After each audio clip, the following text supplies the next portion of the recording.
Santo lo había ungido. A ustedes también el Espíritu Santo lo ha ungido. Cada vez que el sacerdote les da los sacramentos, el Espíritu Santo los unge, especialmente en el sacramento del bautismo y de la confirmación. Los sacerdotes de manera especial a través del sacramento del orden sagrado. El Espíritu de Dios está sobre mí.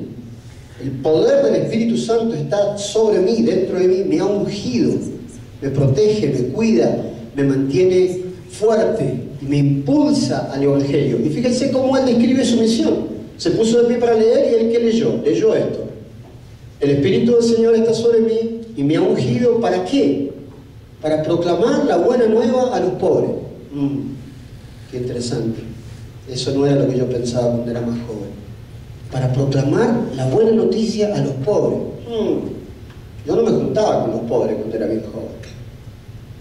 A mí había algo que estaba mal. Yo solamente me juntaba con los que eran parecidos a mí. Y los pobres, no prestaba tanta atención a los pobres. No, le daba una limosna cuando salía de la iglesia.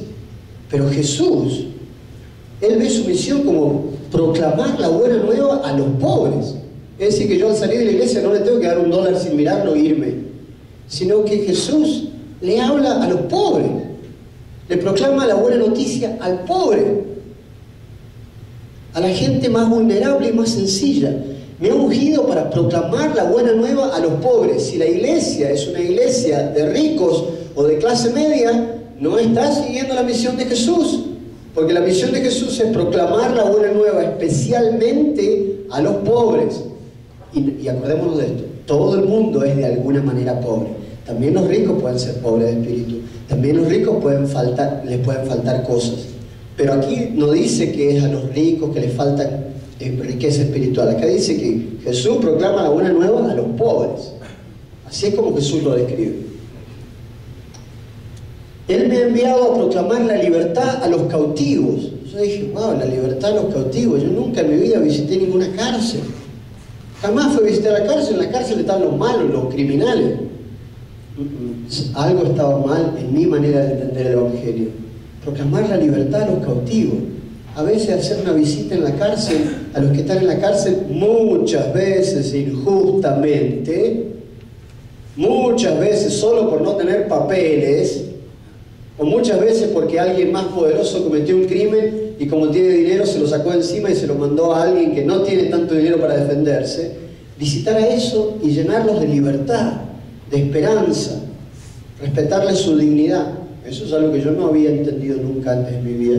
Pero esa es la misión de Jesús, proclamar la libertad a los cautivos, devolver la vista al ciego, es decir, curar, sanar, dar luz.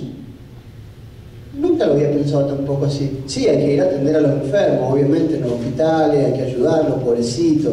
No, acá no dice pobrecito y ayudar, acá dice darle luz, devolverle la vista, ayudar a que vean, al que no ve, al que está en la ignorancia. Liberar al oprimido.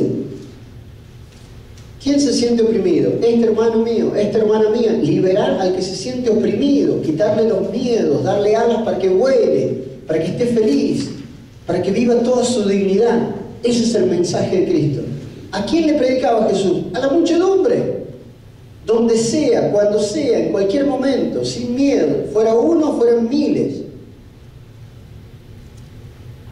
Liberar a los oprimidos, proclamar un año de gracia del Señor. La gracia del Señor está con nosotros. Proclamar un año de gracia del Señor. Esto se debe entender de varias maneras, pero una de esas maneras es un año de perdón del Señor.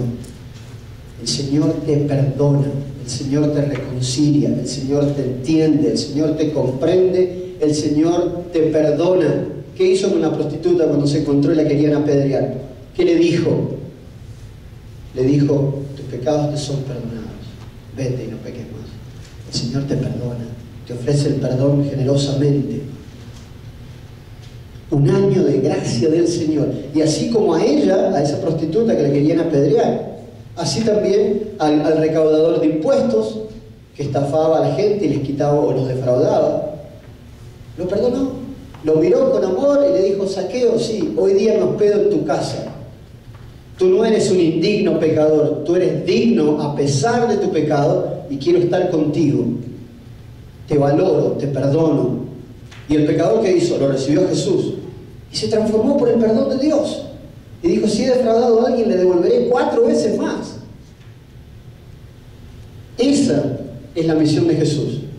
Esa es nuestra misión.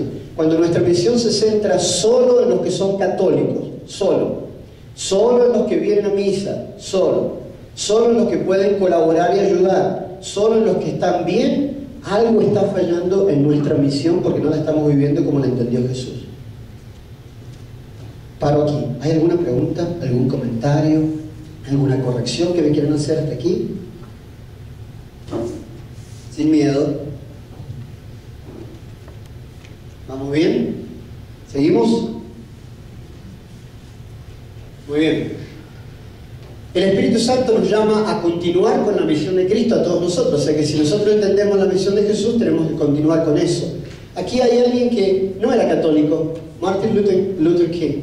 No era católico. Él escribió desde la cárcel esta hermosa frase: una injusticia en cualquier lugar que ocurra, en cualquier lugar que sea, es una amenaza a la justicia en todo lugar. Eso, él que no era católico, de alguna manera estaba viviendo la misión de Jesús: reparar la injusticia contra el oprimido, contra el pobre, contra el vulnerable. Fíjense cómo la misión de Jesús y el Espíritu Santo de Dios actúa no solo dentro de la iglesia, sino también a través de profetas fuera de la iglesia, que continúan la misión de Jesús, muchas veces aún sin saberlo. Esa es la misión de Jesús: reparar la injusticia, consolar al oprimido, curarlo, sanarlo, ayudarlo. Continuamos viendo cuál era la misión de Jesús. Cristo les dice a sus discípulos, no solo se trata de ayudar a los pobres porque no tienen nada, porque son vulnerables. Cristo le dice a los discípulos, ¿saben qué? Cuando ustedes ayudan a un pobre o a un vulnerable, me están ayudando a mí. Cristo se identificó con los hermanos y hermanas más pobres. En verdad les digo, lo que hicieres por el más pequeño de mis hermanos, por mí lo hiciste.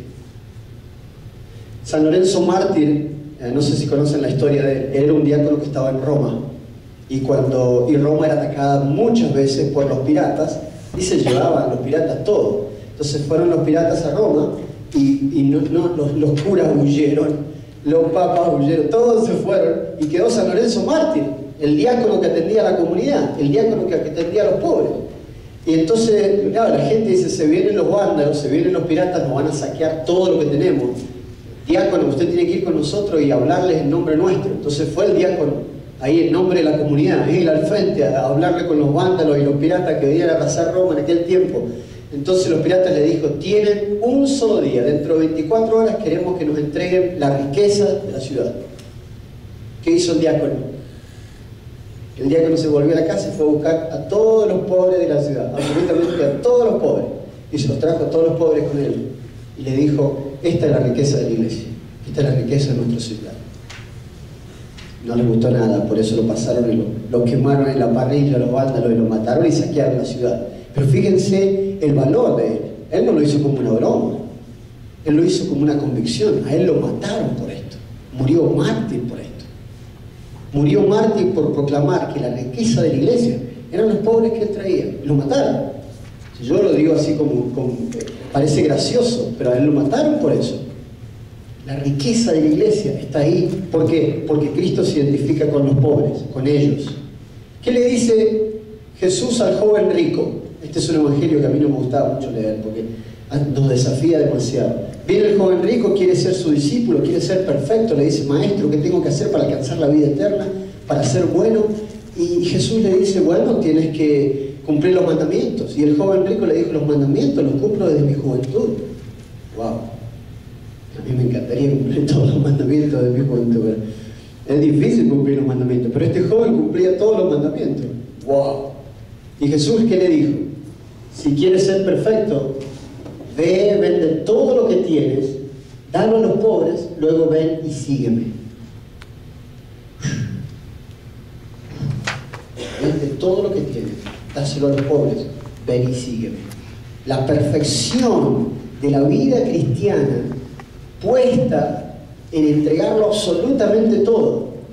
No todos llegan a ese nivel y a ese grado de entrega, obviamente, pero por eso es, por ejemplo, que los sacerdotes tienen voto de pobreza, o las hermanas tienen voto de pobreza. ¿Por qué? Porque de alguna manera la perfección total a la que se aspira, siempre se aspira, ¿es cuál? Es la de entregarlo absolutamente todo y seguirlo a Jesús. Dáselo a los pobres y luego ven y sígueme. La perfección de la vida cristiana. ¿Quién da más? Pregunta a ver si están atentos y despiertos. ¿Quién ayuda más a los pobres? ¿Bill Gates o la Madre Teresa de Calcuta? La Madre Teresa. ¿Quién dice la Madre Teresa? Madre Teresa. Levanten la mano los que piensen que es la Madre Teresa. La Madre Teresa, la Madre Teresa, la Madre Teresa. ¿Saben qué? Bill Gates da miles de veces más que la Madre Teresa. Miles de veces más. Como él tiene billones de dólares, da muchísimo más. Y hace obras de solidaridad en montones de países. Es más, la Iglesia Católica está ayudando en varios lugares a través de dinero que él da a algunas agencias de la Iglesia Católica. Y sin embargo, ¿nosotros queremos ser como Bill Gates o como la Madre Teresa? ¿Por qué? Si la otra ayuda mucho más. Porque ella entrega a su persona, su tiempo, su corazón, y hace para los pobres. Qué bien. ¿Cómo es tu nombre? Patti. Qué bien, es eso. ¿Por qué el modelo no es Bill Gates? Porque Bill Gates da de lo que le sobra. Porque Bill Gates da y hace muy bien, y lo hace muy bien, y es menos mal que lo hace, porque eso ayuda a muchas personas. Pero la Madre Teresa lo entregó todo. Todo, absolutamente todo. Y se hizo pobre con los pobres. No les preguntan ni si es católico, si no es católico, si cree en Dios, si se porta bien, si cumple los mandamientos. No le interesa nada. Lo único que le interesa es, usted es pobre, en usted yo veo a Cristo. Ayuda ahí. No hay ninguna otra cosa. Por eso es que nuestro modelo no es el otro que da todo, mucho dinero, mucho dinero, mucho dinero. Nuestro modelo es el que se hizo pobre con el pobre y ve en el pobre a Cristo, ve en el necesitado a Cristo, porque no solamente es pobre, sino en el necesitado, en el oprimido. Por eso es nuestro modelo. Por eso la perfección es esa, de alguna manera. Muy bien. Por si queda alguna duda, ahí tienen otra frase, Lucas 12:33. Espero que la haya encontrado bien. Esta la puse de memoria, así que se me puede estar equivocando. Vende tus posesiones, dalo a los pobres y atesorá tesoros en el cielo donde el ladrón no entra y la polilla no roe. Ay, cómo me duele cuando yo leo esto. Me duele mucho porque yo quiero que mi cuenta de ahorro suba. Pero Jesús, ¿qué dice acerca de eso? Vende tus posesiones, dale a los pobres, atesorá tesoros en el cielo, donde el ladrón no entra y la polilla no roe. Cada vez que nosotros sacamos de lo que tenemos, de nuestro tiempo, de nuestros bienes, cada vez que tomamos de lo que tenemos y lo compartimos con el pobre, cada vez que yo lo hago, que me duele, cómo me duele dar, a todos nos duele dar, cada vez que duele el bolsillo y duele algo ahí cuando hay que compartir, cada vez que lo hago, yo pienso que esto es un préstamo que le estoy haciendo a Dios. Tú eres el pobre, aquí está, te entrego a ti y este préstamo se lo estoy dando a Dios. A ti te doy esto. Yo te doy generosamente de lo que tengo, te doy a ti un préstamo. ¿Y saben lo que he aprendido? Dios no se deja ganar en generosidad. Nunca. Tú das, Él te da más. Tú das y Él te da más. Tú das y Él te da más. Nunca se deja ganar en generosidad. Yo era de los que daban $1 nomás, uno solito, ahí nomás. Y a poquito fue aprendiendo a compartir hasta llegar a lo que dice la Biblia de compartir el diezmo, el 10% de lo que uno tiene, y después decir el diezmo es la base para empezar. Pero después se puede compartir más, se puede compartir más. Dios nunca se deja ganar en generosidad. ¿Y saben quién lo sabe? La Madre Teresa de Calcuta y los que han dado todo por Cristo. Dios nunca se deja ganar en generosidad. Entonces esa es, fíjense cómo estamos viendo la misión de Jesús. Voy a saltear esto porque esto es más técnico. Jesús se identifica con los pobres. Final del mundo. Este es el juicio final en Mateo 25. Final del mundo. ¿Vuelve Cristo o no vuelve? Alfonso, ¿va a volver Cristo o no? ¿Nos va a abrir a juzgar o no? Pues sí, todos tenemos en la vida presente es que Cristo va a volver con nosotros. No sabemos cuándo ni a qué hora. No sabemos cuándo ni a qué hora. Alguna vez moriremos y daremos cuenta, pero Y es verdad, nos encontraremos con Él. Y hay una segunda venida. Ahora estamos en el tiempo de Adviento, y en el tiempo de Adviento se nos habla de la segunda venida de Cristo. Un día que va a volver a ¿qué? A juzgar a los vivos y a los muertos. Va a volver a juzgar a los vivos y a los muertos. Que vuelve Cristo a juzgar a los vivos y a los muertos. Estamos frente a Él, toda la humanidad, y Jesucristo va a hacernos el examen final. Último examen. Para ver quién va al cielo y quién no va al cielo. Quién se salva y quién no se salva. ¡Ay, qué miedo! Bueno, ¿cuál es el examen final? ¿Cuántas misas fue usted en su vida? No está esa pregunta. Hay que ir a misa los domingos. No hay que ir a misa los domingos. La iglesia nos enseña que hay que ir a misa los domingos y Dios quiere que santifiquemos la fiesta. Pero no está la pregunta esa en el final. No está. Entonces, ¿qué nos va a preguntar? Nos va a preguntar ¿cuántos mandamientos usted quebró? 3 veces 4 veces aquel, 17 veces el otro, 200 veces el otro. No está esa pregunta en el juicio final, según lo cuenta Jesús. ¿Eso significa que no hay que cumplir los mandamientos? No, hay que cumplir los mandamientos. Pero ¿cuál es la verdadera prueba? Cuando el Hijo del Hombre venga en gloria y todos los ángeles con Él, se sentará en su trono de gloria. Todas las naciones serán congregadas en su presencia. Y Él separará a los justos de los malvados, como un pastor separa las ovejas de los cabritos. El Rey dirá a los de su derecha: vengan, benditos de mi Padre, tomen su herencia, el reino preparado para ustedes desde la creación del mundo. Hay un reino preparado para nosotros desde la creación del mundo. ¿Por qué? Porque tuve hambre y me diste de comer. Estuve sediento, me diste de beber. Fui extranjero. ¿Cuántas veces extranjeros indocumentados? Fui extranjero y me alojaste, así como me alojaron aquí ustedes a mí. Estuve desnudo y me vestiste. Estuve enfermo, me cuidaste. Fui prisionero, me visitaste. Y los justos le dirán al Señor: pero ¿cuándo, Señor, te vimos? Y Jesús, ¿qué le va a decir? En verdad les digo, cuando sea que lo hiciste por el más pequeño de mis hermanos, conmigo lo hiciste. Este es el juicio final. En las palabras de Jesús, no en las palabras mías, en las palabras de Jesús. Fíjense cómo la prueba final, la piedra de toque final, no está en toda una cantidad innumerable de leyes que hay que cumplir, que hay que cumplirlas. Nadie dice que no hay que cumplirlas, el mismo Jesús nos las enseñó. Pero no está en todo eso. El énfasis está puesto en el amor concreto al hermano que tenemos enfrente. Y en las obras concretas de ayuda a él. Ese es el juicio final. Menos mal, me hace sentir un poco mejor. Ese es el juicio final. ¿Algún comentario? Me tienen miedo, ¿no? ¿Vamos bien? Sí. Sigamos adelante. La misión de los apóstoles. ¿Cómo entendieron los apóstoles la misión? Los apóstoles entendieron que Jesús les había pasado la autoridad de continuar su misión. Entonces, vayan y hagan discípulos míos en todas las naciones, bautizando, enseñándoles a vivir lo que les he enseñado y enseñándoles a cumplir lo que les he mandado. Entonces, esa es la misión: bautizar, los sacramentos.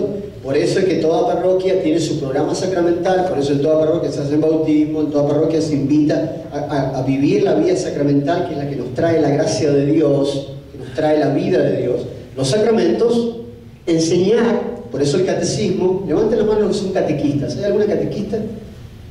El catecismo, enseñar el mensaje de Cristo, enseñándoles a vivir lo que yo les he enseñado, enseñar a vivir, no enseñar aquí, no enseñar en la cabecita solamente, sino enseñar en la vida, enseñar en el corazón, enseñar a vivir y enseñar a cumplir, es decir, enseñar a actuar, no solamente a saber y recitar, sino a actuar, a poner en práctica, a cumplir lo que el Señor nos ha mandado. Esto es lo que entendieron los discípulos. Esa es la misión que ellos entendieron. Entonces ellos salieron al mundo y empezaron a predicar, empezaron a compartir.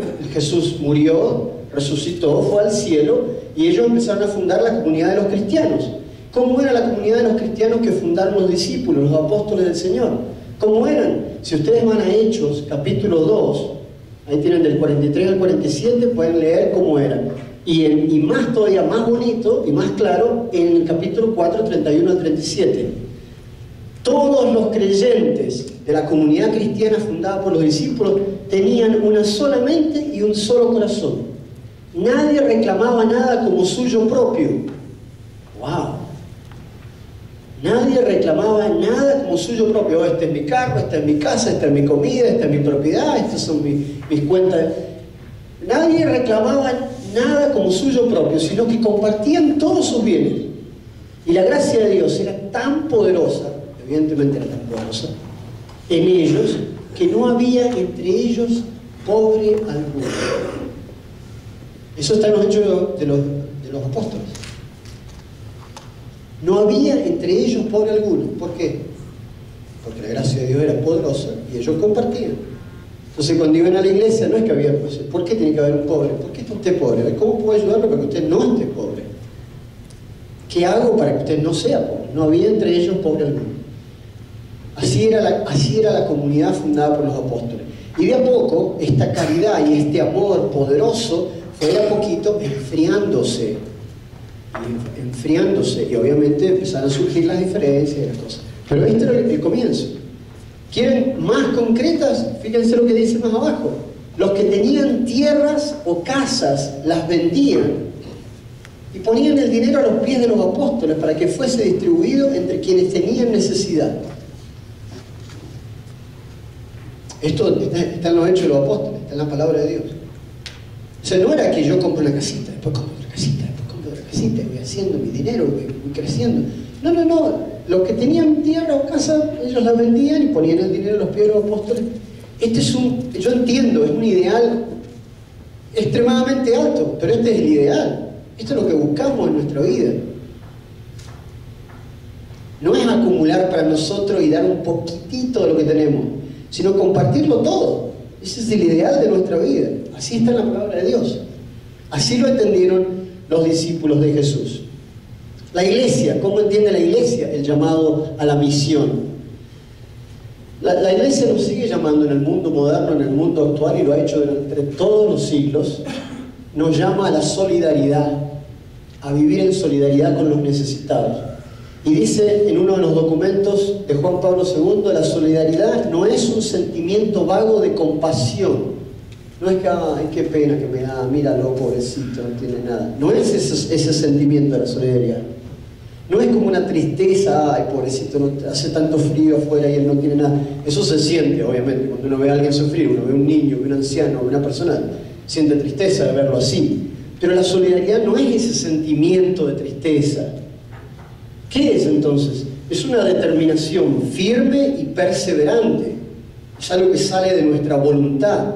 Es una decisión, es una determinación firme y perseverante de comprometerse uno mismo con el bien común, con el bien mío y el bien del pobre, con el bien común, el bien mío y el bien de los demás.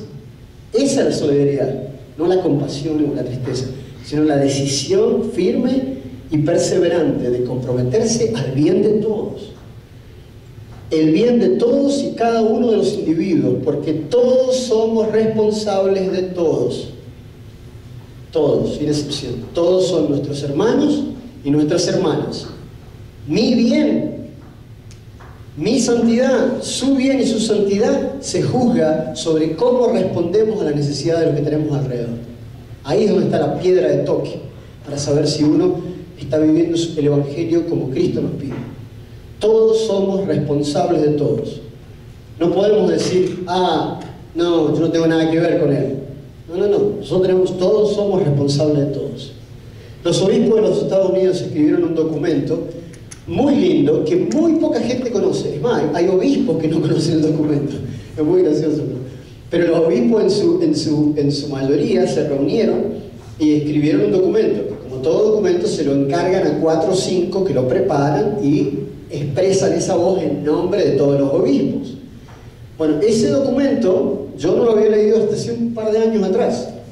Ese documento tiene frases pero muy bonitas y muy claras sobre lo que es la solidaridad. Fíjense una de ellas, por ejemplo. La solidaridad es actuar en búsqueda del bien de toda la familia humana. No solo mi familia, no solo mi raza, no solo los de mi nación, no solo los de mi color. toda la familia humana, y nos llama a superar las divisiones de nuestro mundo. Superar las divisiones de nuestro mundo. La solidaridad vincula al rico con el pobre, hace a los que son libres y tienen libertad, los hace celosos defensores de la causa de los oprimidos. Hace unos 10 años atrás, recuerdo que hubo una marcha para pedir por la libertad de una persona que estaba inocentemente en la cárcel, no tenía papel, estaba indocumentada, lo conocía muchísima gente, yo también lo conocía. Me acuerdo que invitábamos a gente a que nos acompañara a esa marcha para pedir por la libertad de esa persona, a los libres, a los que somos libres, para defender la causa del que está oprimido, del que está privado de su libertad injustamente. Mucha gente decía, no, yo no lo conozco, yo no tengo nada que ver, no. Es muy difícil solidarizarse con la causa de los demás. Es difícil, cuesta. Impide a los que gozan de comodidad, como muchos de nosotros que gozamos de comunidad y de seguridad, a correr riesgos por los que son víctimas de la tiranía o de la guerra. Los que estamos seguros y cómodos a salir de nuestra seguridad y comodidad para correr riesgos por los demás. Llama a los que son fuertes, y ahí tenemos a nuestros líderes, a ustedes, a los que son fuertes, los llama a cuidar de los que son débiles y de los que son vulnerables en todo el espectro de la vida humana. Bellísimo. Este documento prácticamente no lo conoce nadie. Prácticamente no lo conoce nadie. Yo he ido a muchísimas diócesis, muchísimas parroquias, casi nadie lo conoce el documento. Y es uno de los documentos más bellos que ha producido nuestros pastores en la Iglesia de los Estados Unidos, aquí. Ahora sí que nos vamos poniendo más difícil. La solidaridad, esa a la que somos invitados todos, es imposible sin transformación interior. Y eso cuesta, y esa es la parte difícil aquí. Cuesta transformarse uno. Sin que uno se transforme su manera de ver las cosas, su manera de pensar, su manera de mirar, su manera de sentir. Sin una transformación interior, la solidaridad es imposible. Uno sigue dando un poquito y nada más. Hace falta una transformación interior, una conversión del corazón, de la mente, para que la solidaridad sea posible. Y eso es muy importante, sin eso no se llega. Una de las frases más bonitas de uno de los sacerdotes que yo más admiro, que murió hace poco, el rector de la Universidad de Santa Clara en San José, él escribió esta que es muy bonita frase sobre la solidaridad. La virtud de la solidaridad no es un sentimiento de empatía con la gente que tenemos cerca nuestro. Es más bien tomar conciencia que la calidad de nuestra vida, qué buena o qué mala es nuestra vida, la calidad de nuestra vida, está intrínsecamente conectada con la calidad de la vida de los demás. Entonces, si tú tienes una buena vida, pero el otro no tiene una buena vida, tu buena vida no es buena vida. La calidad de tu vida depende de la calidad de vida de los demás. La calidad de tu santidad depende de cómo están los demás. ¿Eso lo entendió quién? Como dijo Patti, la Madre Teresa. La calidad de mi vida se juzga por mi compromiso con la calidad de vida de los demás.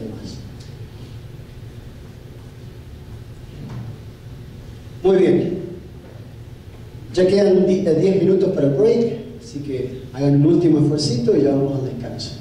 Vamos a ver cómo se desarrolló la doctrina social de la Iglesia. Hay una doctrina de la Iglesia que es como un gran secreto, prácticamente nadie la conoce. Ustedes tienen la suerte en esta parroquia, por ejemplo, de que me contaban ayer los miembros del Comité de Justicia Social, de que el Padre en las homilías de vez en cuando menciona en sus homilías cosas que relacionan el Evangelio con nuestra vida concreta de ayuda a los demás. Pero eso es algo muy atípico, no es normal, es difícil encontrarlo.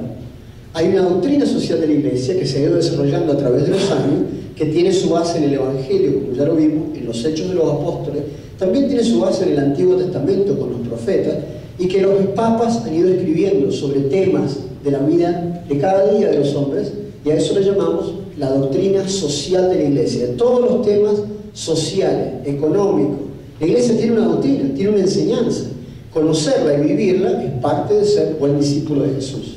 Entonces, Todos esos no estaban desde el principio. Jesús no dijo, aquí tienen el manual de doctrina social. No, eso se fue como de a poquito, se fue desarrollando y desarrollando y desarrollando, y ahora es un cuerpo gigantesco con montones de encíclicas y documentos. A eso le llamamos la doctrina social de la Iglesia. Empezó en el Evangelio, pero concretamente empezó de manera más firme con el Papa León XIII, en una encíclica que se llamaba Rerum Novarum. ¿Qué pasó en aquel tiempo? Empezó a surgir la industria en aquel tiempo. La industria de las empresas, los ferrocarriles, las fábricas, empezaron a desarrollar en aquella época, en el tiempo de esta encíclica, y empezaron a surgir los grandes dueños de estas empresas que traían obreros a trabajar a las empresas y los tenían trabajando como algunos otros obreros de 7 a 7 o más. Los tenían trabajando medio día entero o más. Entonces el Papa empezó a decir, y estos eran los dueños de esta empresa, eran católicos, eran gente católica. Entonces el Papa empezó a decir, no, acá hay algo que está mal. No se puede explotar a otro ser humano para hacer cada vez yo más rico. Entonces escribió una encíclica, que es esta, la concerniente a los nuevos asuntos. Sí. ¿Sí nos puedes explicar lo que es una encíclica? Oh, gracias Marisela. Una encíclica, que bueno, esa es una pregunta que yo quiero que me hagan, porque a veces uno habla de cosas que... Una encíclica es una carta circular, es una carta que el Papa escribe con la autoridad del Papa y que envía a todas las iglesias. Y es una carta para enseñarnos a entender mejor y vivir mejor nuestra fe y la doctrina de la Iglesia. ¿Cuántas encíclicas hay? Muchas. Hay papas que han escrito muchas cartas a toda la Iglesia, hay papas que han escrito poquitas, pero hay muchas encíclicas, es decir, cartas circulares, eso se llama encíclica, como un ciclo, ¿sí? Carta circular a todas las iglesias de todo el mundo sobre la fe, cómo entender la fe y cómo vivir la fe. Y estas encíclicas que tienen como tema las cosas sociales, el Papa las conecta con la fe y nos dice, la fe debe iluminar estas cosas. No puede ser que alguien sea cada vez más rico a costa de otro que estén todo el día trabajando y no tienen nada para vivir. Eso, ahí es lo que está mal, ahí hay un pecado social, hay un pecado que clama al cielo. Entonces el Papa dirige su mirada a esas realidades y contesta e ilumina desde el Evangelio para decirnos, esto está mal. Entonces esto es parte de la doctrina social de la Iglesia. Voy a soltar. Cada Papa ha escrito mucho a partir de él. Cada uno de los papas fue escribiendo sobre varios temas, sobre la economía, sobre la política. Ustedes han escuchado muchas veces en la iglesia, cuando uno va a la iglesia y escucha hablar sobre economía, o escucha hablar sobre política, o escucha hablar sobre la justicia social, y uno dice, pero ¿por qué me está hablando de estos temas y no me habla del Evangelio? No, me está hablando del Evangelio. El Evangelio es la luz que debe iluminar todo lo que hacemos. Debe iluminar cómo tomamos café, debe iluminar cómo compramos, debe iluminar cómo vendemos, debe iluminar cómo vivimos toda nuestra vida. El Evangelio no es para una hora, una vez a la semana. El Evangelio es la luz que debe iluminar todos los actos del hombre. Cómo compramos, cómo vendemos, cómo ayudamos, todo. Por eso es que estos temas tienen su lugar en la iglesia. Y los católicos debemos aprender sobre estos temas, enseñar estos temas, comunicarlos a los demás y ponerlos en práctica. Entonces hay muchas encíclicas o cartas de los papas a las iglesias. Muy bien. De todas estas encíclicas ha habido como una especie de camino que ha ido guiando nuevamente a la iglesia hacia ser una opción preferencial por los vulnerables y los pobres. Esa opción preferencial se hizo de manera fuerte en Latinoamérica y en Centroamérica a través de ese documento que pedía la opción preferencial por los pobres. Como había tantos pobres en Latinoamérica y en Centroamérica, los obispos hicieron que el Evangelio de manera especial iluminara esa realidad. ¿Cómo ayudamos a la gente a salir de la pobreza? ¿Cómo ayudamos a que tengan mejores trabajos, mejores salarios, mejores patrones, a que puedan construir hogares dignos, a que sus hijos tengan educación? Todos esos temas llevaron a la iglesia a ser como una opción preferencial por el pobre. y a tratar de sacarlo de esa situación de pobreza. Finalmente, sobre la iglesia, Juan Pablo II, él notó un gran cambio en nuestro siglo a partir del internet, a partir del email. ¿Qué pasó con nuestro mundo con la llegada del internet y del email y todas esas cosas? Nuestro mundo, que estaba bien separado, se hizo global. ¿Alguien conoce Skype o usa Skype? Ahí tenemos a alguien. Yo hablo con mi mamá a través de la computadora, abro la computadora, hago un clic y mi mamá aparece del otro lado de la pantalla y hablamos todos los días. Un rato, ¿cómo está? ¿Cómo fue el día? Bien, mal, ¿qué? ¿Mañana va a estar? No. Y ella está en Argentina, y con mi hermana que está en Chile, y con mis amigos que yo visité en China, y con mis amigos en Papúa Nueva Guinea, y con amigos en Italia, y con amigos en África, y en Malasia. ¿Cómo están? Bien, ¿cómo están ustedes? El mundo se ha convertido a través del internet, del email, de los medios de comunicación, de los aviones, de las empresas, se ha convertido en un lugar en el que uno en un par de horas está en el otro lugar del mundo. O sea, el mundo se ha globalizado. El Papa ha llamado la atención acerca de eso, Juan Pablo II. Él dice, no solo que hay diferencias sociales en Berkeley, entre los ricos y los pobres, o en California, no solo hay diferencias sociales y económicas y desafíos en el lugar donde vivimos, sino que también hay diferencias de un país con otros países. Y estamos llamados, inclusive los países, estamos llamados a practicar la solidaridad global. Esta es una idea que antes no estaba. Ahora tenemos la idea de los países ricos y los países pobres. ¿Los países ricos tienen alguna responsabilidad sobre los países pobres? La mayoría de las veces yo hago la pregunta y dicen, no, cada país que se la arregle como pueda. Y eso es un grave error, dice Juan Pablo II. Los países ricos tienen una responsabilidad sobre los países pobres, así como las personas ricas tienen una responsabilidad sobre las personas pobres. Hace falta practicar la solidaridad global. Por eso es un gravísimo error esto. Hay millones de razones por qué es un gravísimo error. ¿Qué es eso?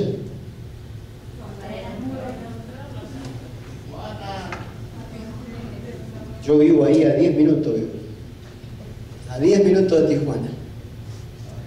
Esta imagen, para sacarlos de las palabras, de las teorías, ¿esta imagen les parece a ustedes un país viviendo en solidaridad con otro país? Y el Juan Pablo II es muy elocuente en la necesidad de los países ricos de vivir en solidaridad con los países pobres. Y esto no solamente ocurrió aquí, esto ocurrió en Berlín. ¿Qué es esto otro? Otra división, ¿saben dónde? De un lado los palestinos pobres, del otro lado los judíos, en Tierra Santa. Y esto también ocurrió con el muro de Berlín. Esto es lo que nosotros apoyaríamos como católicos. Juan Pablo II dice no. Por eso Juan Pablo II fue uno de los principales líderes en la caída del muro de Berlín. Él fue uno de los principales líderes que luchó contra ese muro. No se trata de hacer un muro para decir nosotros estamos bien de este lado, nos protegemos y seguimos estando bien, y a los otros que lo cure Dios si puede. No, ese no es. Esa no es la realidad. Hay que tirar el muro y ver qué podemos hacer por ellos. No es solamente yo y los de mi familia y de mi barrio y de mi parroquia. Es país con país también. Es la solidaridad de ayudarnos unos a otros porque somos una única familia humana, todos hijos de un mismo Padre. Amén. Y no importa la raza o el color.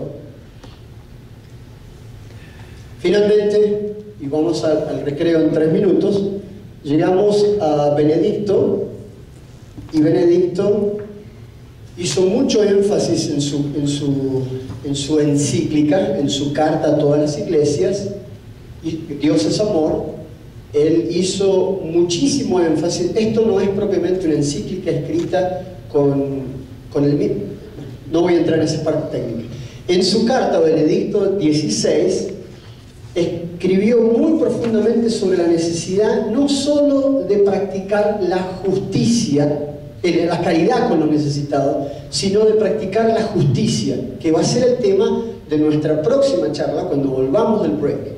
El Papa el Papa Benedicto dice, no se trata solo de dar ayudas directas. A ver, necesita de comer, le doy de comer, necesita de beber, le damos de beber, necesita de ropa, le damos ropa. No se trata solo de practicar la caridad, sino especialmente de practicar la justicia, es decir, de cambiar las estructuras que hacen que esas personas sean pobres. Ustedes han escuchado muchas veces ese refrán que dice, si quieres ayudar a alguien, no le des un pescado para que coma, sino que ¿qué hay que hacer?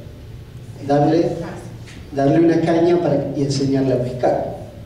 Bueno, esto es todavía mucho más que eso. Es cambiar las condiciones para que esa persona pueda pescar.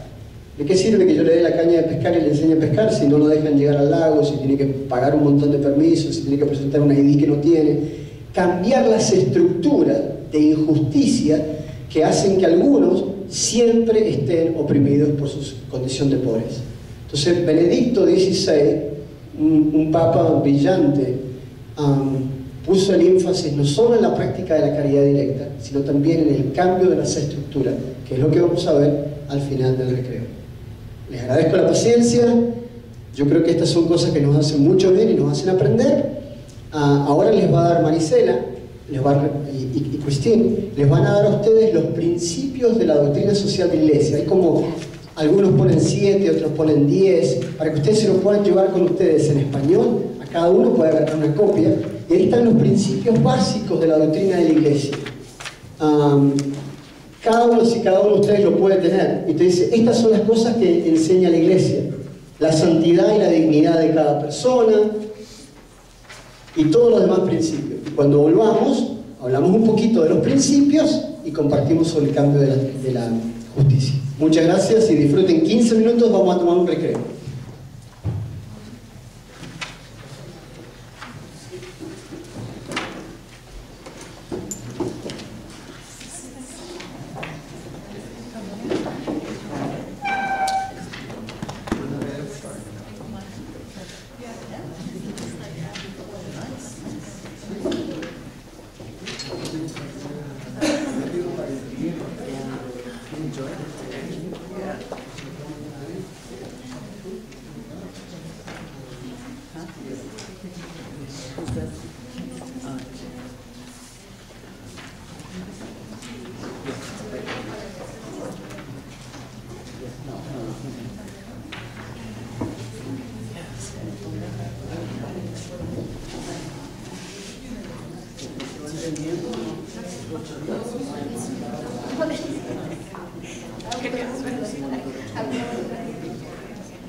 Oh, did it? I didn't know that.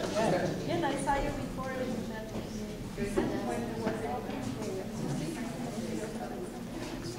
Oh.